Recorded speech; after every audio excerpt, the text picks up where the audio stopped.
Good evening, ladies and gentlemen. It's Thursday night once again on what could prove to be the last time you see 3 out of 4 of the hosts on this show with a smile on their face for the rest of the season. It is, of course, the Third and Long podcast.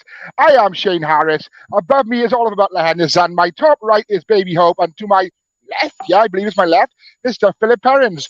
Gentlemen, it's crunch time this week in the NFL. How are we doing? I just want to add, I'm no matter what the results are, I'm going to be happy. I'm terrified. I hate playoff football. I'm terrified.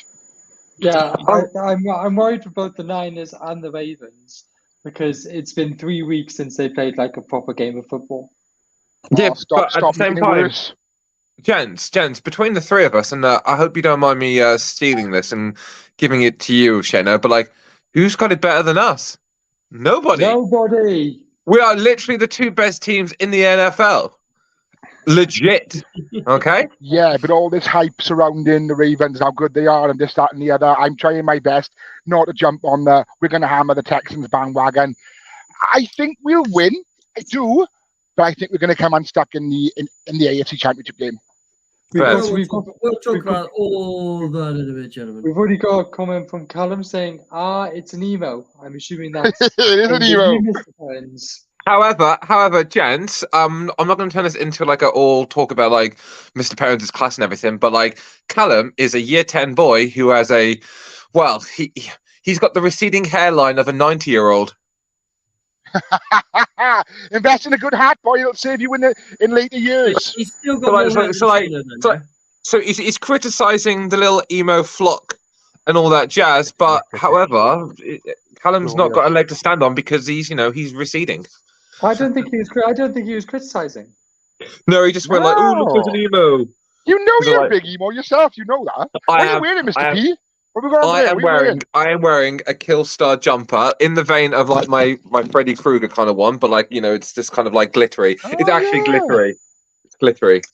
I'm wearing my GS graduate underneath my new Purdy jersey that came 2 days ago. Oh, show us. Yeah, come on. I want to see. Come on, boy. Oh, okay. Mr. B, here, what are you modeling for us this evening? Head on. Do. Yeah, boy. Nice. Nice for it. Anyway, enough of the Jeff Banks fashion show. Callum says I don't have a receding hairline. Callum, don't worry about it. You've got more hair than Mr. Harris has, so you're fine. I shave my head. I'm not going bald. I shave my head. It's a fashion choice, honestly. I shave my head. Yeah, me too. Right. Let's roll on to some football. Let's round up the wildcard action with Super Monday with the Steelers trouncing of the Bills. The Bills trouncing of the Steelers. They wish it was the other way around. And Josh Allen's superhuman 52-yard run. I think Shakir's touchdown was better. I'm going to agree to disagree. I don't think it is. How did he not go down? His tackling was as bad as they were in Philadelphia. Swiss cheese. Yeah, Philly didn't show up. Yeah. The Steelers got blown away in that first quarter with 21 points, conceded against, and they never looked back at getting back into it. Shane, as an impartial fan, did you enjoy that? Yes, I put my impartial broadcast journalist hat on and say, yes, it was an entertaining game. I, of course, wanted the Steelers to have more points.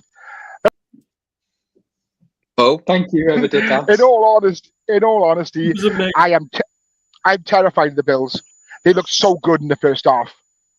Josh Allen was playing for fun, and the fact that he ran for a touchdown, and it was, 42 yards? 52. They're 52, unreal. He's not what you would call a scrambling quarterback. But when you've got the arm strength and the accuracy that he has, and he can also pull up plays like that, I think I'm well within my rights to be terrified of him. The Steelers looked like they were played a game too many this season. Yeah. They've looked like that since the first game week. Well, I yeah, mean- there's that as well, but I there's so mean- much gets us to the playoffs. Pittsburgh tends to do this. They like scrape into the playoffs like through the back door, and then get blown out the first week. It happened last year too. Yeah. It's good I mean- to see it. They didn't get blown out as much as the Eagles did by Tampa. Yeah, but the Eagles. Jalen, now my finger hurts. Had a bad game. Yeah. Oh, I should have called the show that. Oh, Um, that was so much better. Like Baker Mayfield didn't have that good a game. The Eagles were just really, really poor. Yep. Right, the story it's of that alright. game is missed tackles and missed tackles. Because every Eagle player missed at least one tackle in every touchdown. Yeah, Every I'm not. touchdown, there was like bang. Oh, there's an Eagles player on the floor. Oh, he's missed another tackle. I'm not sure if you guys were watching the Manning cast, but I was. Go on. And Ray Lewis was on it. Yay! And he went absolutely mad when they took the 3 points off the board. He was like, you cannot do that when you were down as many as they did. And Phil, if you're going to say something Can we about ignore murder, Phil right now? if you're going to say something about your murder, just put your hand back down. Yeah, No, you probably I will. wasn't. Like when you said like when he went mad, was it the same kind of mad that you would get like when you Goats. get like a broken Goats. package? Was it the same kind of mad that you get when you're outside a club? Ray Lewis is innocent, ladies and gentlemen. Nick's come in saying, evening, gents. What a splendiferous weekend of football. Haven't smiled that much in a long time. I Right, couldn't I bet agree you with enjoyed more. that one. With Dallas getting knocked out, the Rams getting knocked out, and then the Eagles getting knocked out, it couldn't have gone much better for those who are affiliated with the Bay Area, really, could it? As I So- said, but it's yours to lose now. What is it with teams that go 10-1? Eagles went 10-1. They capitulated towards the end of the season. They were shocking. Remember when Steelers went 10-1 in 2019? Oh, yeah, then And they then- capitulated too. And they capitulated and got absolutely annihilated by the Browns. Two games on the bounce. Well, I think last the game of the reason- regular season, and then they got beaten in the wild card. I'm pretty sure the Eagles, the Niners, showed the blueprint on how to beat them, where then Nick Bosa went into painstaking details in an interview of exactly what you need to do to beat them. And then everyone else was like, okay, yeah, we'll just do that. Yeah, but it's not just that. It's the fact that their secondary just could not make a tackle. Yeah, there's Yeah. that too. I've never seen a secondary so bad. I mean, me and Phil have played like ball. And if we'd have tackled like that, we'd have been literally close-horsed off the pitch. Yeah.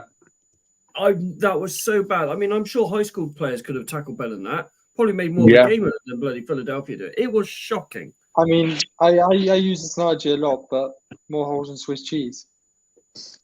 Mate, that is... I've never known anything like it. I really haven't. I mean, I'd be embarrassed if I'd played defensive back for the Eagles. Really. The Are thing you is, like- surprised? Are you surprised that Nick Sirianni's got a job still? Yes. Yeah. Not as surprised I do Mike McCarthy. But the thing is, like, the Eagles secondary, they're not bad players. Darius Slay and Bradbury are both good corners. They're they were Pro Bowlers last year. And I can't remember who the safeties are, but they're not bad players. Blankenship, who's out injured. To be fair, Blankenship was injured yesterday. There is actually something that I want to talk about this game, though, and it's about Tampa. Go. So Baker Mayfield got kicked out of the Browns because of his attitude and like his unapproachability. Whereas Baker Mayfield in that Bucks team looked like everybody absolutely loved him. He was there encouraging the wide receivers. Mike Evans did a drop. He went straight up to him, said, I still believe in you. I got you. I'll keep throwing you the Yep. ball. And I'm like, this is just polar opposite to what he was in Cleveland. Yeah. It's that coaching environment, I think. Just Before quickly, you say anything, Nick has said, or Phil says anything, didn't Dallas Goddard give Hurts some crap on the sideline too? I was too drunk to remember by that point. Yes, he did. yes. That did happen. I love it where he literally the Goddard touchdown. He literally went to Goddard. F it, I know you're going to be down there somewhere. Yeah. Absolutely love that. I mean, Mike done that everything. happened for the Godwin touchdown too, to be honest. Yeah. Mr. Perrins. Sorry, just a little bit about Baker. I never writ him off. Like, Cleveland has been a dumpster fire for nearly every quarterback in my lifetime going there. I don't think he got a fair shake when he was in Carolina. I don't think he got a fair shake really in the brief cameo that he had when he was in the Rams last season. But I think like going to the Buccaneers where he is surrounded by strong, senior players. But look, we've seen this time and time again where young NFL players that get burnt out, and I'm just going to use like Geno Smith in the 80s, Jim Plunkett for the Raiders.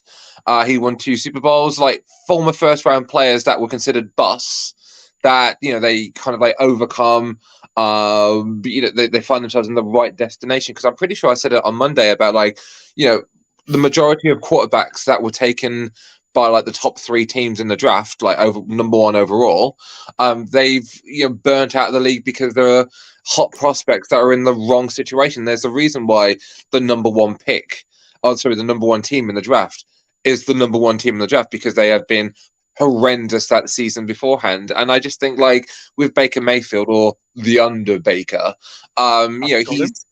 he's having a bit of a resurrection, if you will. And he definitely tombstoned the Eagles defense into the ground. They won't be making it. Almost as if he came back from the dead, Phil, wouldn't you say? I would say he come back from. I actually can't wait until we get American badass Baker Mayfield. Like that's the one. Like when he comes onto the field in Tampa on a motorbike. Oh my god! And he's got Kid Rock doing the halftime show. Oh, so apparently Nick Sirianni is coming back, but the coordinators are not. Okay. Oh yes. So these coordinators, they've only had 1 season in the job, right? Because before it was Gannon and Steichen. Yep. So one elsewhere. Is this not admission by Sirianni that he doesn't really know what he's doing? So Sirianni is a good young coach. If he has the right coordinators under him. He hasn't got the right coaching staff around him. I mean, you can have all the players in the world, but if you've got the wrong coaching staff around you, you're not going to succeed. True. I mean, you could see he has been found out this year. Patricia is. Don't even talk to me about Patricia. But his OC and DC from last year, and our head coaches are now doing incredibly well. He struggled. He really has struggled. Mm-hmm. So, would you say that the Eagles, as a whole this season, have shown a bad attitude? Yes. Yes. Okay, so it goes back to like that age-old saying, attitude reflects leadership. He can have how many different coaches, he can have many different coordinators, and experienced players on the pitch. He can roll out Matt Patricia, who all I've ever seen Matt Patricia do is change the pencil from one side of the year to the other side of the year. But he is the guy, like he is the face of that organization in terms of coaching. We can talk about like Jalen Hurts, we can talk about Kelce, all that kind of jazz, but like he has been the face for the last 18 months. When it's amazing, it's on him. When it's bad, it has to be on him as well. And he has created that culture. And I don't think really switching out the coordinators for next year is really going to make too much of a difference, because I just think he just has a bad vibe in general. I don't know if you guys feel the same, but like he doesn't strike me the same way that Bill Belichick strikes me. He didn't strike me the same way that Kyle Shanahan strikes me, or Sean McVay strikes me, or Tomlin strikes me, or Harbaugh strikes me. He doesn't have that. I don't know. I just don't think he has that aura and that winning personality. I just think he just comes across as a bit of an arrogant thug, which is kind of ideal for Philadelphia. So he's gone 6-7, or they've gone 6-7 since he told Kansas City fans to F off. What a hero. Baby. They've gone 1-5 since Big Dom punched Dre Greenlaw. Yeah. Karma, it's called. Just while we're talking about coordinators, can I just talk about something that isn't actually in the banners, but I saw earlier. Quickly, Clover's just put Mr. Perrins in caps. But I saw the Cliff Kingsbury is being considered for the OC job in Chicago. Oh, I saw that when I came in for coaching tonight. If they hire him, is that basically saying we're taking Caleb Williams one? Um, Because he is currently the USC quarterback coach. I see so. I don't think it is. I think it's them going. They see a lot of Kyler Murray and Justin Fields. That kind of attitude, and I think they want to go. Their best option is to take like Marvin Harris Jr. one, and then take probably Alt or the other the other top tackle in the league in the draft at 10 or 9, wherever they are. That's their best option, because why spend it on a quarterback who might be a bust? Would you be open to New England trading to one? I don't think we will. The all that I got from Jared Mayo is he's willing to give players a go, and the rumor is that he's going to bring back KB, which I absolutely love, mind you. But yeah, is Jason Kelce's cleats being hung up? He says he hasn't officially done it, although it's been leaked. Although the way he was talking about it on their podcast New Heights the other day, you could see in his eyes, you can hear in the tone of his voice that it's him done a day. What do you guys think of it? I think he is done. I'll be very surprised if he doesn't come back. If he does come back, however, I think he wants to leave that door open for as long as he can to see how his body recovers. Because I think in his mind and in a lot of people's minds, the Eagles were the favourites for the Super Bowl, so he came back to hoist that Lombardi. However, now that's not the case. I think he wants to come back for another year, but I'm not sure his body or his wife will let him. Here's a little left field comment. What happens if he goes to KC? Ooh, do you think Travis will stay in KC then if he goes? Because I think Travis might be done as well, mind. Yeah, it's quite possibly. They make more than enough money from that podcast and endorsements to not worry about playing football ever again. Yeah, you can ride off into the sunset. You can ride off into the sunset with that girl and sort of, not to worry about getting hit in the mouth every Sunday. No, he probably enjoys it. She who shall not be named. Yeah, what's her face? I don't know her name. Although saying that, have you seen people go, "Oh my god, I can't believe they're showing bloody Eminem during the game"? For the Lions game. Yeah, he is a massive Lions fan. Yeah. He's been documented to being a Lions fan. He did their promo for their bloody game, for crying out. Yeah. Get over it. He's probably the biggest star that Detroit has ever produced. Have you seen, apparently, loads of Swifties took over KC Stadium during the game, just started singing Taylor Swift songs? Yeah. Oh, God. Best case scenario, Buffalo destroy them. Like, that's literally... I hope they do. I mean, we're not going to we're going to predictions in a wee bit anyway, but I really want Buffalo just to get them off my screen. I don't want to think about KC again until September. So, little bit, international pathway does normally give a little bit of a buzz, only a little bit. But when you have got a outstanding international player who scored 5 touchdowns in the World Cup, 5 tries in the World Cup. It's called tries over there, but yeah, which happened like literally 2 months ago. 22-year-old goes, I'll tell you what, I'm going to try my hand at this other type of ball over on the other side of the sea. It kind of literally breaks your internet. So literally 2 weeks before rugby's probably, let's say the second biggest team tournament in the world following the World Cup, the Six Nations. Mm. One of the biggest stars in Welsh rugby, probably one of the biggest stars in the world, goes, I'm walking away. I'm going to go and play American football. All three of you got your hands up. I'm going to start with Mr. Harris, being that he's the Welsh lad. Thank you very much. Anybody that knows anything about me knows my absolute disdain for rugby, being a Welsh person. It's very surprising to hear, but it's the absolute truth. I had my best friend on the phone the other day. Sorry, Phil, it wasn't you. I don't want to break your heart and stuff. But, yeah, he was saying to me about this. Sorry, forgive me. Is it Lewis Zammit, is it? Lewis Zammit. Sorry, Lewis Zammit. My apologies. Yeah, and I was asking him questions because he's my best friend's a massive rugby fan, massive rugby boy, always has been. So I was asking him questions about it, and he was saying he's really quick, but he can't tackle. But then I also made a good point to him as well. It's not easy to go from the peak of one sport to the peak of another. Phil, you will back me up on this. When Brock Lesnar left WWE, he went to practice for the Vikings, didn't he? What happened, Phil? He did, yeah. Basically, because he never played in high school, he never played at college. In fact, I don't think he actually played football since he was in middle school. He went to training camp, and I think he made the last cut.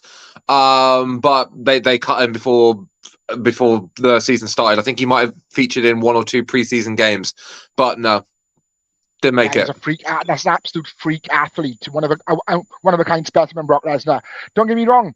I'm pushing for Zammit because he's representing my country. I hope he does well. I hope he starts for a team. I hope he becomes a superstar. But I can't see it happening.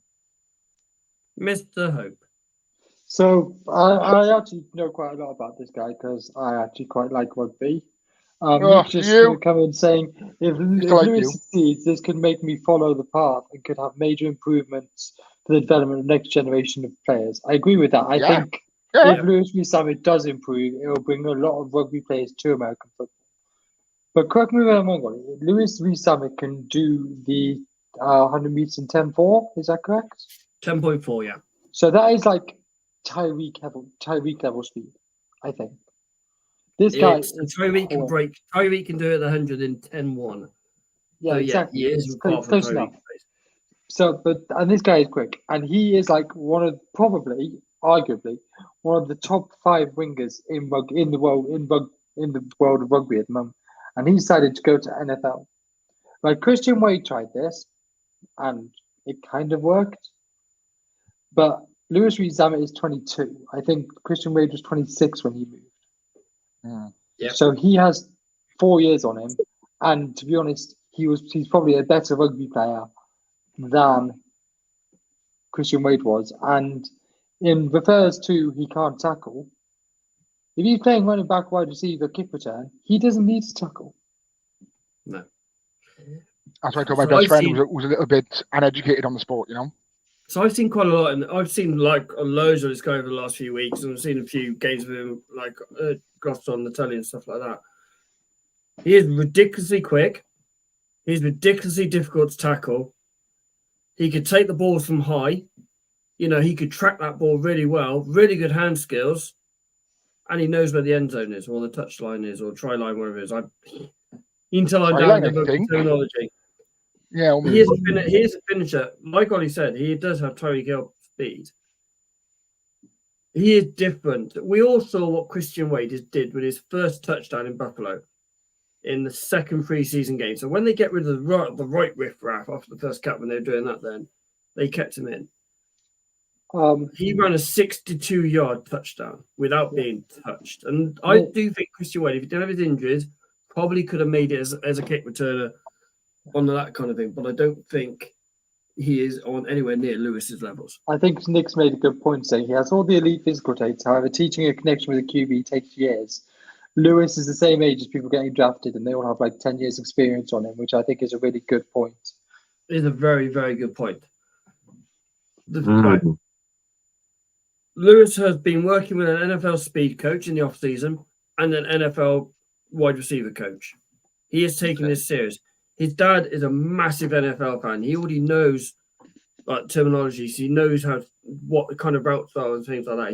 He knows all this from the background. It's not like he's just gone, hey, they earn 15 times more than me do a day. I'm going to go and play that sport. He generally following his dream and going forward.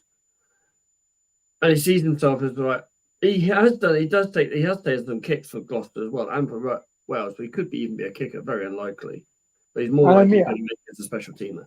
I mean, you talked about him being able to take the ball high. He can do that under pressure. You don't get that pressure, as much pressure in NFL, do you? Because usually they're not there jumping up with you. No, you are literally there waiting for the ball. Yeah. And then as soon as you're either going to keep calling for a fair catch or you're going to be breaking it. He makes that first guy miss the tackle. You're not touching him. He's gone. Yeah. You've got to stop him straight away. And it's the same in rugby. There is a lot of other players coming in, a lot of other rugby players coming in, and Gaelic rugby coming into the sport as well. Nick's just coming and saying, if he's got balls to go and get hit over the middle, he could do some slot wide receiver work. I think he'd be a great slot wide receiver. Ollie was actually showing us a podcast before with I think it was Neil Reynolds and Jeff Reinbold. Yeah. And Neil Reynolds said that he thinks he might be a Deebo Samuel, bit of running back, bit wide receiver, the wide back, as Deebo calls himself. Mr. Harris. I think whoever takes him will also take on the notoriety of him. Do you know what I mean? It's like if you take any of these players from the international pathway, I think he's obviously the biggest name in this class. So whoever takes him will have the spotlight on themselves. Can you imagine him being taken by someone like, I don't know, Carolina, the Jets, Chicago, Atlanta, and they'll probably have a series of Hard Knocks, and he'd be one of the biggest names on it. It'll bring eyes to the team, and obviously, like I said, notoriety. He's a celebrity in that class, as it were. Honestly, I hope he comes to the red and gold. I'd love him in San Francisco. Do you know what I think would be the best thing for him? Where? Somewhere like Miami or Sean McVay, someone who's got a bit of inventiveness in their offensive schemes. You like Carl Shanahan? Shanahan, who mentored and gave them all jobs. Yeah. I just think him learning from people like Deebo and McCaffrey would be so good for him. And as Nick said, one of the teams with the UK advertising rights should absolutely take him. Exactly. He'd be a monster on the Jags.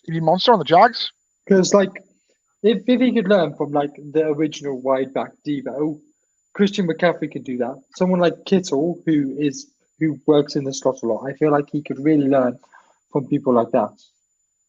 Most definitely. Mr. Perrins.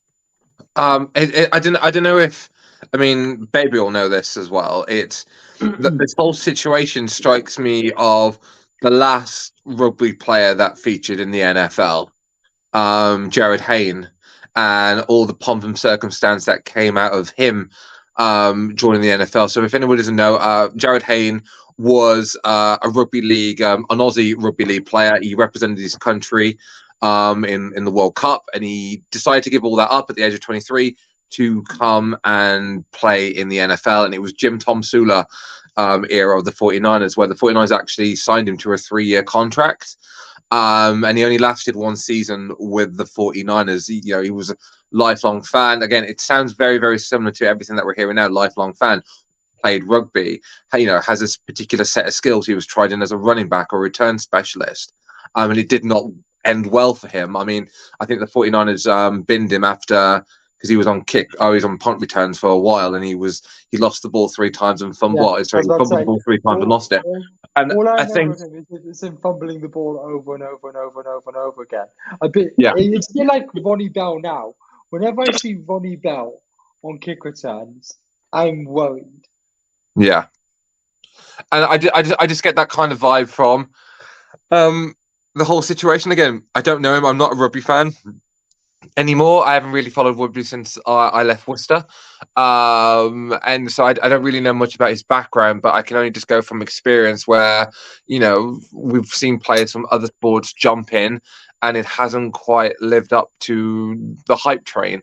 I think, agreeing with all of us around the table, I think if there's 3 teams that he would get the most out of, it would be McVay in LA, it would be McDaniels in Miami, and it would be Kyle Shanahan in San Francisco. I think for a player with that unique skill set, I think you're going to need to put him into an offensive-minded head coach to develop him, and then give him the time to develop.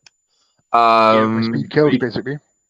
because I mean, something that I know we acknowledge because we're British, but I think sometimes what Americans don't is, and I'm just saying this quite openly now.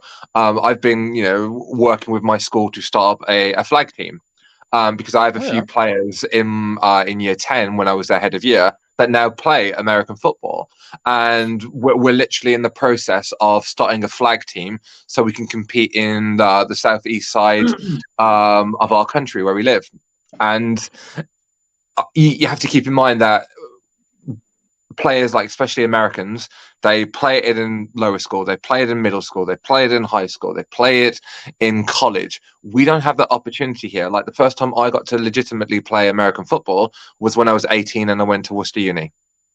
Yeah. So I don't know whether or not he had the same opportunity, but like he's in his 20s now and he's never kitted up in a professional context, whilst he's going to go to the NFL where he's going to be competing, socializing, learning from players that have been playing this since they were 9-10. So he's already gone. He's going to speak to Jason Morata, the Eagles tackle. Jason. Jason.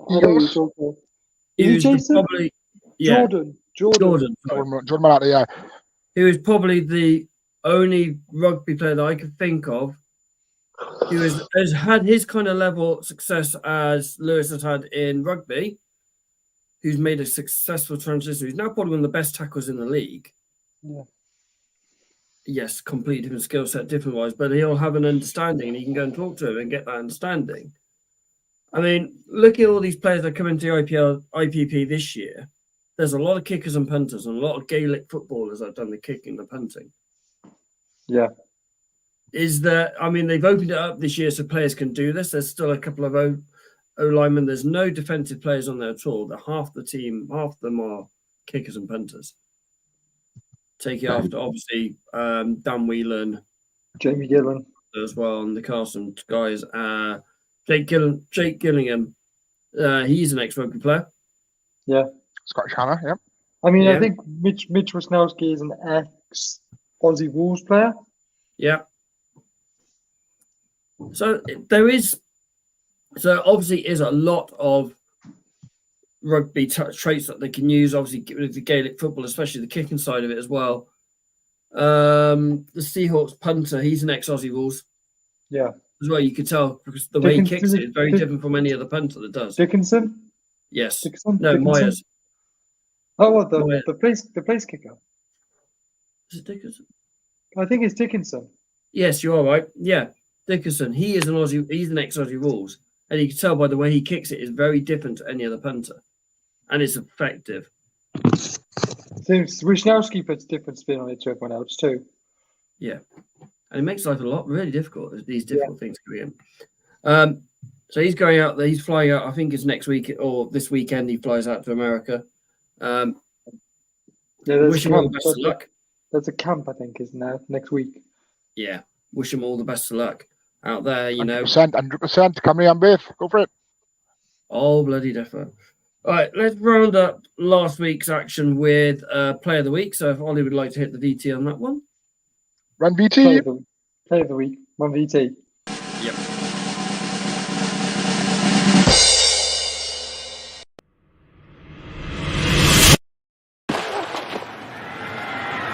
Steps up, and he's going to get the first down. Oh, and there he goes. No one's going to get him. Incredible. Breaks it for the touchdown. 52 yards. 2nd and 9. Across the middle. Sherfield was knocked down. Shakir knocked down inside the 10. Oh, what an effort. The play of the night. Aaron Jones run this down their face. Fake it to him here. Love. Back foot. Has a man wide open. It's going to be caught by Musgrave. Racing towards the end zone. He is in. Touchdown, Green Bay. On 4 targets. 2nd and 2 here, though. Here's Prescott over the middle. It's going to be picked off. And no one in front of him. Darnell Savage. Touchdown! Just a little stat about that Musgrave touchdown. When Musgrave caught the ball, there was no Cowboy within 16.8 yards of him. That's ridiculous. I know Mr. Perrins enjoyed that freaked me out. Mr. Perrins enjoyed that pick six. Yeah, I love a pick six. I also love the fact that pick six has, I think, probably had more damage to Dak's career than when he broke his leg. Because I don't think going forward anybody will genuinely believe he has that dog in him. I don't think anybody will believe that he will win any form of championship as the dog in him is a puppy, but it's still a dog. I mean, Oh no, it's one of those that Paris Hilton used to keep in a bag. Do you remember? Chihuahua type deal, yeah. All this, but when it comes to it, but nothing there. Who doesn't enjoy seeing Dak Prescott throw a pick six? Yeah, here we go. I love it. Oh crap! Yeah, we got that. I also love that took him over 10 interceptions for the season. I won't throw 10. Yeah, I'm not going to throw 10. I'm going to throw 11 instead. The perfect 10. So yes, Mr. Harris took Mr. Musgrove with half the field to himself. Literally, that was the biggest blown play of the whole weekend. He had his own postcode. I mean, I think a Philadelphia Eagle player was closer to him than a Cowboys player. That's how much space he had to himself. And then the two Buffalo players, mine was Josh Allen, his was Shakir's. I really like it because he fooled the defender, because his fake slide, his stutter stop, whatever you want to call it. And then literally he ran away from defenders. This guy is 240 odd pounds, 6'5", and he runs away from DBs. Deceptively quick. Yeah. Nick said, play sheets this weekend were laminated to capture tears of joy. God bless you, Bill Bailey. Love that. Shakir's, you say it's the best one out of the lot. Yeah, I don't know when he literally got dragged around by a Steelers player, he did not go down. His arse was like this far off the floor, and he still gets up. It's the juking that got me. Yeah, he breaks that tackle. He's almost gone down. He gets up, and he's juking. He's everywhere. He's gone. Yes. That is an angry run. Oh my God! Yes. I did almost go for fire move, literally running over that player, but I decided to go for the Shakir TD instead. No, hey, that's fine. Players of the week. So we're not doing rookie of the week this week because they've been playing in the league 18 weeks now. So we just went for player of the week. Yes, it still says rookie of the week at the bottom. I do apologize. Mr. Perrins, you chose a kicker. Yeah. Explain, sir. All right. So my thought process was, because I was on such a high because my kicker was the Packers kicker. No, Texans. That's the one. Sorry. He's a professional, ladies and gentlemen. I know, because when I said it seriously, and then you all mocked me, so then I haven't thought about it since. But let me just go back and get. No, we don't. Yeah, so I kind of done it half tongue in cheek. Hold on, as I'm just getting the stats up from the game. But basically, I thought he had a phenomenal game, and it must have been really tiring, consistently just kicking the ball and eliminating. God damn it! Where is it? I'm stalling as I get the stats. Come back to me in a sec. So shall I move on to mine, because I've got my guy's stats here. Go on then. Yeah, go for it. Okay, so I picked Romeo Dobbs, the Packers wide receiver. He had 6 catches for 151 yards, 1 TD. Literally, it felt like whenever Love threw the ball, Dobbs was there to catch it. Whenever they needed a play, Dobbs was his go-to guy. Yeah. And I think this is Dobbs' breakout game. And next season, he is going to have a big season. Before this gentleman below gives us ours, right? None of us went for Baker Mayfield, who had 300, who had almost perfect pass, I reckon. None of us went for CJ Stroud, who again almost had a perfect passer rating. None of us went for Aaron Jones, who ran in for 3 touchdowns and 118 yards. So on that note, Mr. Perrin, have you got the stats for Fairbairn in front of you? Yes. Here we go. Okay. Right. Here we go. Okay. Yeah, So- here we go. Okay. So this is why I can't remember him, because I've actually I can't pronounce his name. Kaimi Fairbairn. Amy, here you go. Yeah. That's all All right. right. You want a kid? Fairbairn. All right. So we talk about like perfect, all right? We talk about perfect. He actually had the perfect kicking. He got 100% for his kicking the game on the weekend. His longest was 21 yards, which was on the first play of the game where the offense were halted and he kicked a 21-yard field goal. But then he kicked consecutively 6 extra points for his team. He was perfect that game, and to be fair, it could be anybody on that on the Texans team, because I hate the Browns. Impartial as always. Or Noah Nico Collins, who else had a career game. Mr. Harris, you took Mr. Ferguson. I did. One of the few bright spots in this in the hammering that the Packers put on the Cowboys. Cowboys tight end Jake Elliott to hit a hat-trick Jake against the Packers. Jake Ferguson. Sorry, where did I get Jake Elliott from? Sorry, my apologies. I was Elliott's looking at someone else. Elliott's the Philadelphia kicker. Oh, I thought it was, I thought Jake Elliott was the guy that played young Anakin Skywalker in Star Wars. No, it's Jake Lloyd. Anyway, so Jake Ferguson, who had hit a hat-trick, touchdowns. He was targeted 12 times, made 10 catches, 10 receptions, and 93 yards. I just thought he was brilliant. I mean, we could have went with the obvious choice in Aaron Jones. I just fancy something different. I thought he played really well. And the fact to hit a hat-trick in the NFL against anybody is an achievement. It's a shame that we're not going to see him now until September. Yeah, I mean, they're all in I don't garbage. think it's a shame that we're not going to see any Cowboys players until September, to be honest. I think September's too. I think it's September's too soon to see anyone in a Cowboys jersey. Dude, the bitterness. So Well, what's my bitter about? They choked in the playoffs again. always. So I took a quarterback who had a perfect passer rating near on with 157.2, QBR rating of 99.3, so near on perfect. 3 touchdowns, 272 yards. His first playoff win. Green Bay have done it again. They've found a quarterback again. Yeah. And it's Jordan Love, and he won the vote with 67% of the vote. I wish Green Bay would let someone else have a quarterback. They did. They've done it the right way. They've done it for years. They've done it the same way for years, and nobody's, the league have just left them carry on. Yep. Yeah, there's got to be some investigation going in the league in Green Bay. There's something going on in dodgy in there. Right. It's divisional weekend. Yes. There's going to be 3 probably unhappy children on Monday's show. We can hope.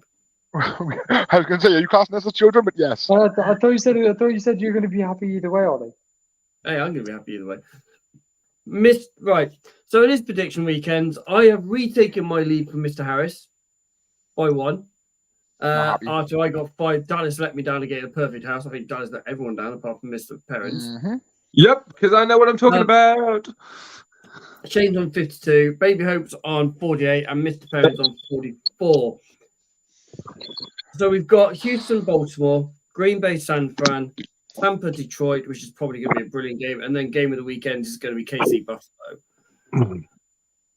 Let's go around the table. Let's go for Baltimore versus Houston first, because that is the first game on Saturday, 9:30 UK time. Mr. Harris, lead us off as it is your team. Thank you very much. I'm a little bit concerned about how well Houston have been playing as of late, and they made the Browns look stupid with that second best defense in the league, and made them look like children. It was men against boys. But I think this is where the wheels come off the tracks. We've played incredible against incredible opposition this year. The likes of the Niners, Miami, Detroit were playing really well until they played us. Seattle were playing really well until they played us. And we beat the brakes off them. And I think the fact that we're at home as well in M&T Bank Stadium, we could be bracing ourselves for the return of the, go on, I'm going to say it, best tight end in the league, Mark Andrews. Even though I don't want him to start, I'm happy with the job Likely's doing. Let's wait until Andrews is 100% fit. I'm gonna go for my boys in this one, Ravens to win. Baby hope. So, as Shane said, there's a return of borderline top 10 tight end Mark Andrews. Generous for the top 10. Yeah, like I said, borderline. But I just have this feeling Houston are going to win it in a thriller. I don't know why. I just have this feeling. I'm going Houston. Oh, no. Go on, Mr. Perrins. I can see you shaking your head there. I was going to go next. What do you reckon, Blood? What do you reckon? Do you know what, though? Do you know, I'm all about momentum. I'm a momentum guy, okay? Houston absolutely played a blinder last week. The Ravens, like the 49ers, didn't play last week. They sat out. They had their bye week. They've watched on with envious eyes, or scare, or danger in their eyes. I just think D'Amico has them purring, and I'm gonna go with the Texans.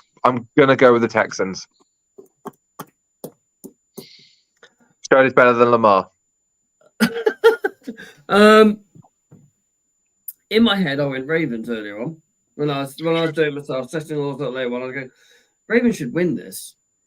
Ravens should win this. Now, listen to your arguments. Going through this.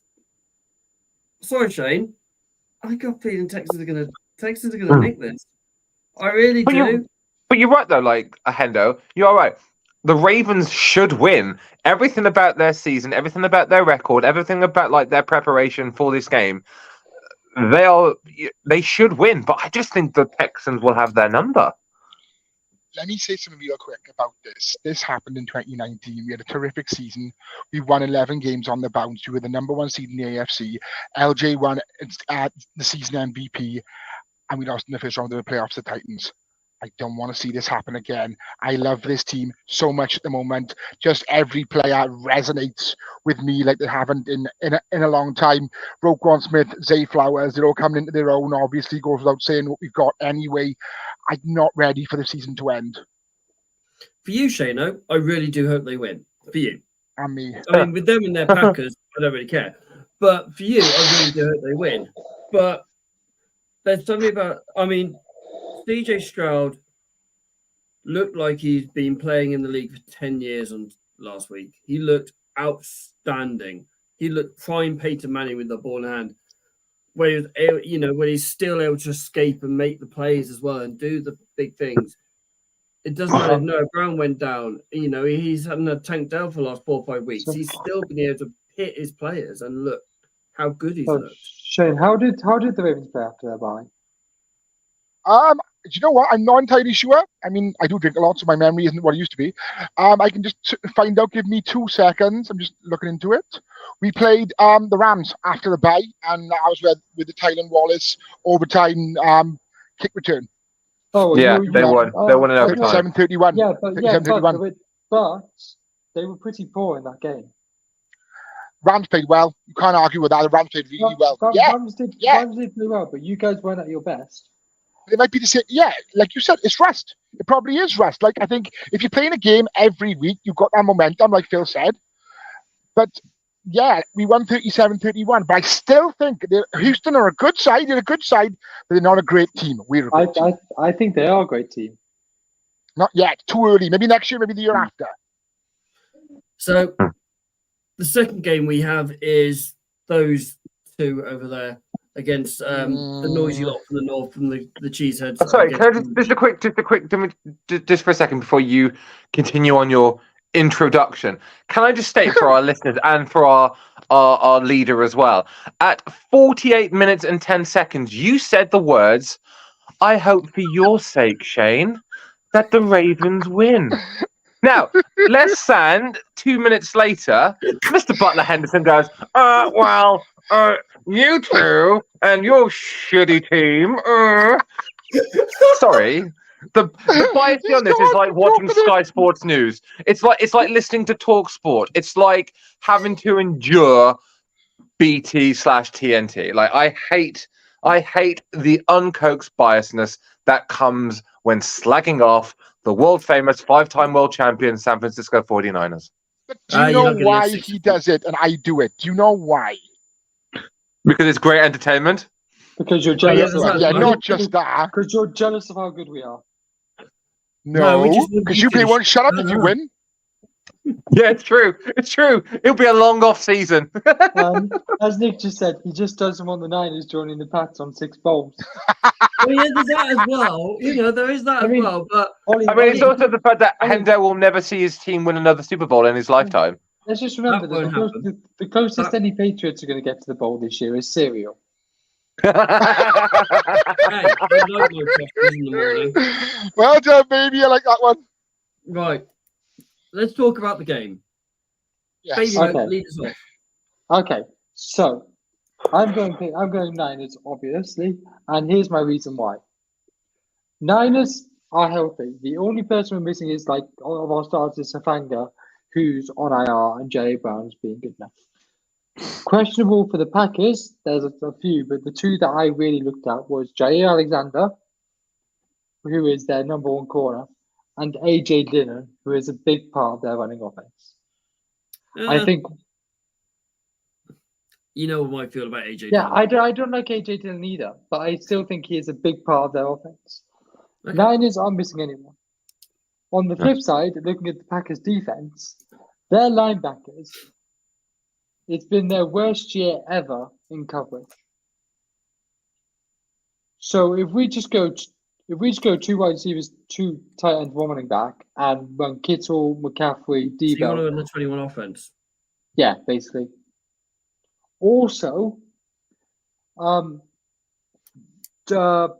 quarterback guy, Love, is so much that bloke that throws the ball. You know what's his name? Yeah. Number 10.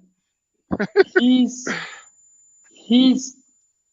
been so much better against man than zone this year. Yeah. 10 of his 11 quarterbacks are. 10 of his 11 interceptions this year have come against zone. But he's only been picked off twice since his bye, which was mid or early November. Yeah, he has been better against zone, but this is still a fact for the whole season. Okay. The Niners have played zone the 7th most of any team in the NFL. I've only given up 1 touchdown. I know that's because you don't tend to play zone in the red zone because there's not enough space, etc., etc. But we're a good zone team, and I think if we can shut down Love and shut down Aaron Jones, we win. As Nick has just pointed out very well, we played one of our best games of the season after the bye week when we blew out Jacksonville. So I'm going Niners to cover the spread of 10. Mr. Perrins. So on the off chance that he's actually on the off chance that Devontae Wyatt is listening to our podcast, he said one of the stupidest things I've actually heard this week. He says, and I'm going to just use just a very ignorant voice here when he said it. I watched it a lot on film. When D linemen just get pressure into him, they're talking about Brock Purdy, he's always throwing off it, or it's behind them, or it's overthrown or short. There will be a lot of picks and stuff like that. So when you get pressure on him, it's a guarantee we'll get a turnover. For those who don't know, Brock Purdy is the number 1 ranked quarterback in the NFL when playing under pressure, when pressure's been put on him in the pocket. So whatever Devontae Wyatt is watching, it has not been Brock Purdy. Like, the arrogance alone tells me that they don't really have a game plan other than something that they might have read on Forbes. I'm not going to take it very, very seriously. Jordan Love has really impressed me this season. I think he started the season pretty slow, but as the season has gone on, as the season has progressed and how he played against the Dallas Cowboys, he was phenomenal. But he also isn't the only quarterback that destroyed the Dallas Cowboys this year as well. I think the 49ers are firing on all cylinders. They are, like the Ravens, have in their head that it's it's their year. This is their time. This is now or never. I thought it at the back end of last year, it was kind of like the end of this run, but I feel this year it is very much now or never. And I just think the 49ers, and I talk about like a momentum guy. Yes, we ended the season not beating the Rams. Yes, we've had the bye week, but I just think the 49ers have enough, and I think it's Brock Purdy's time to shine. Maybe before we go on to Mr. Harris. Have you guys seen this clip circulating on social media of ESPN Milwaukee when the presenter said something that's probably even more stupid than what Devontae Wyatt said? He goes, taking a 15-yard hit for a late hit on Purdy isn't a bad thing if it's worth it. What? Oh, wow. Nice. I'm like, I'm That's sorry. called targeting. If ESPN Milwaukee, which probably has an affiliation to the Packers, says that, 100%. somebody show that to the refs, and then if they start hitting him, eject him. Yeah. If somebody that is that close to the Packers is saying that, I think somebody needs to intervene some way and fine them, eject them. I don't care what they do, but they can't. That is targeting. That is literally the definition of targeting. Bounty gate all over again. Yeah. Mr. Harris. Furthering from what Baby said about the injuries going into the games for both teams, I didn't mention the fact that Marlon Humphrey hasn't practiced all week for the Ravens. I hope to God he plays because I'm a big fan, but he may not. And Robert Woods is out for the Texans as well. It's a big loss for them. Anyway, back on to the game at hand. I've said it for a while, and now a lot of the perennial favourites for the NFC title have dropped away. You like see your Cowboys, Eagles, and such. I think the NFC championship is for the Niners to lose. I think they'll put the boots to the Packers and walk them dry. I've always said that. This team, Mr. OBH, and you will agree with me on this, are annoyingly good. We hate the fact they're so good. But like I said, the NFC crown is theirs for the taking. And it may even be the Lombardi as well. Niners to win. It's not my fault you guys are just big haters, though, is it? That's not our fault. No big haters, but no, not big haters at all. No, when do we put the boots to you? I didn't wind you up much about it. So, this is going to be won or lost in two places. A, how good the Packers O-line can stand up against your incredibly good pass rush. And B, how the Niners secondary can hold up against that very good, very young wide receiver skill set from Green Bay. Because no one, what you said, that young offensive wide receivers of Reed, Watson, Bo Melton, Musgrove, Kraft is incredibly good. They are incredibly good, and they're going to be brilliant for the next few years. Your secondary, and you've said this yourself, is probably the weakest part of your team. So if they can get at your secondary, you're going to struggle. But it's going to be a great game, no matter what happened. I think it's going to be a high-scoring game. It's probably going to be the highest-scoring game of the weekend. Yeah. Purely the fact that, A, you've got bloody explosive players on both sides of the ball, on both teams. And I just think, it's going to be a brilliant game to watch. I am going for Niners to win. Purely the fact that, yes, okay, you've had a couple of weeks off. You've got now going to have a McCaffrey back. You've got Kittle full vet. You've got all these players. You have something that Green Bay don't have, and that's Christian McCaffrey, and you have experience in the playoffs. So I am going for Niners to win. Baby, before we go on to Sunday football's games. Just in response to what you'd say about the them getting our secondary. If they want to make it a shootout, I think we can outscore them. So let's do that. Yeah. I think we can outscore them. So if they want to score a lot of points, we'll just score more. Boys, there's a jinx on this show. Whenever we all bet the same team, 9 times out of 10, they get upset. They lose. and also, I hope the Toon win on the weekend. Up the Toon. I was going to say, who they got the weekend, Phil? We're not playing this weekend.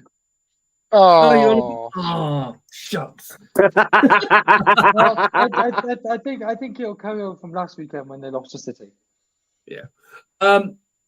Sunday. Let's roll on Sunday with the 8:00 game with Detroit hosting their second playoff game for the first time in franchise history. In their Franchise history. history. They are facing the Underbaker. So, Mr. Perrin, as you are bottom of the leaderboard, you will be going last on your selection. I'm going to go first because I am number one, then Shane, then Ollie. So, Detroit for win. Purely the fact that I love Dan Campbell. If he was New England's head coach, oh my God, we'd be something different. I like Dan Campbell. I really like Amon-Ra St. Brown. And I just think that team is cooking something, and it's going to be a hell of a NFC matchup between you and the Detroit Lions. Shane. Boys, to quote a Detroit native, if you had one shot, one opportunity, and such and such and such. You know, I'm not a big Marshall fan, but I get a couple of lyrics in there. Gotta be Slim's team to win. Detroit all day. It was going so well for you until you said and such and such and such. I did. I'm not a Marshall fan. K-Code would be ashamed of me. He's a massive Marshall mark. I'm a big Eminem fan. But you could have finished it off then. And I'm going for Marshall's team at home. Taylor Lautner with the Christian Juszczyk jacket on. Detroit to win. How good are those jackets? Oh, seriously, they're incredible. Hell, they are awesome jackets. If she made them and sold them, like, she would make a lot of money out of them. They are She's famous now. She's made one for Taylor Swift. That's what it is. Yeah. Are you going to put the nail in the coffin for Tampa? Yeah, I'm going to go with Detroit. As much as I love the idea that the under Baker's streak will continue, I just think they're going to run into the beast incarnate, Aiden Hutchinson. Ooh, wrestling puns. You've been slagging him off all season. Yeah, but like I was also slagging off John Cena and Brock Lesnar when they weren't getting the dubs.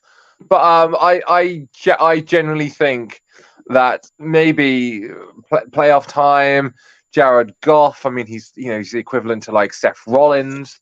Like, he's the architect of the Detroit Lions offense. I just I just think the Lions are going to do it because I like the Lions, and I just think maybe the under Baker's time has come. We love but just quickly, I'm not worried about Detroit or Tampa Bay. Bring them to. Oh, I know. Yeah, I would be worried about Detroit. No, not away from home. Yeah, I'd fancy them at Levi's. Okay, let's roll on to probably game of the weekend. It seems to be a annual occurrence when these two face each other in the playoffs. This time, KC are going to Buffalo for the first time in a playoff game.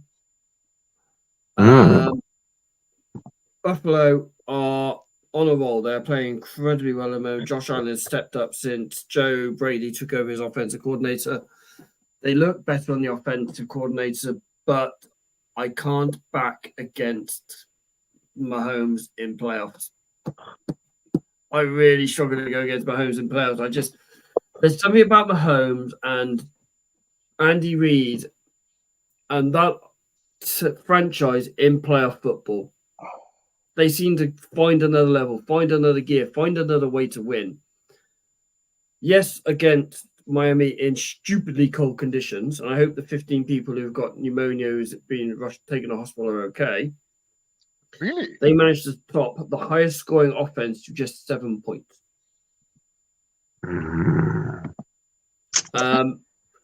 It's not like they're not used to playing cold football, so being in Buffalo, they'll be fine for them. It's going to be a little bit warmer than the -7 it was on the weekend. But I'm going for Mahomes and KC to beat Buffalo in Buffalo. Mr. Perrins.